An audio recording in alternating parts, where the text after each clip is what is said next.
Whitefoot the Woodmouse by Thornton W. Burgess. Chapter 31. Whitefoot is Hurt.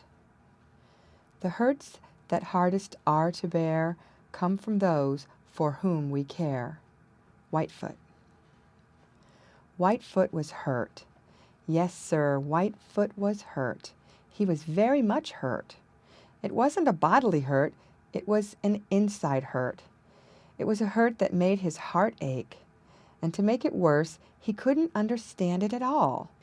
One evening he had been met at the little round doorway by little Mrs. Whitefoot.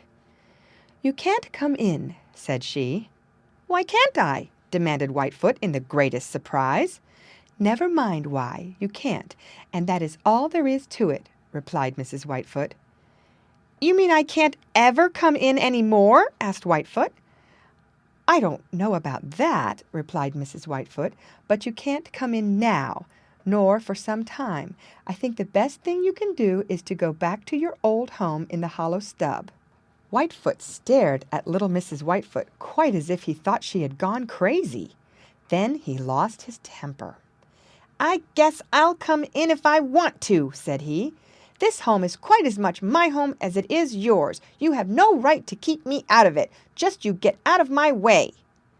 But little Mrs. Whitefoot didn't get out of his way, and do what he would. Whitefoot couldn't get in. You see, she quite filled that little round doorway. Finally, he had to give up trying. 3 times he came back, and each time he found little Mrs. Whitefoot in the doorway, and each time she drove him away. Finally, for lack of any other place to go to, he returned to his old home in the old stub. Once he had thought this the finest home possible, but now somehow it didn't suit him at all.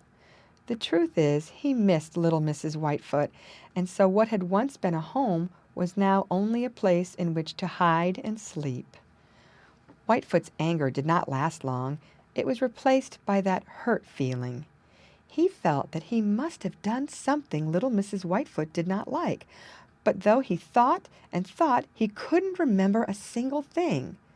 Several times he went back to see if Mrs. Whitefoot felt any differently, but found she didn't.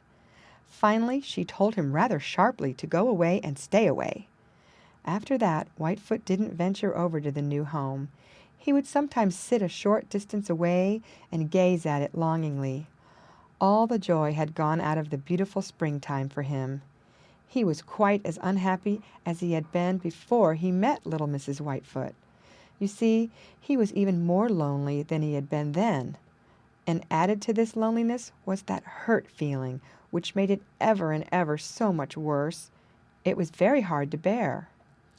"If I could understand it, it wouldn't be so bad," he kept saying over and over again to himself. "But I don't understand it. I don't understand why Mrs. Whitefoot doesn't love me anymore." End of chapter. Read by Lorraine Montgomery for Lit2Go on the web at fcit.usf.edu.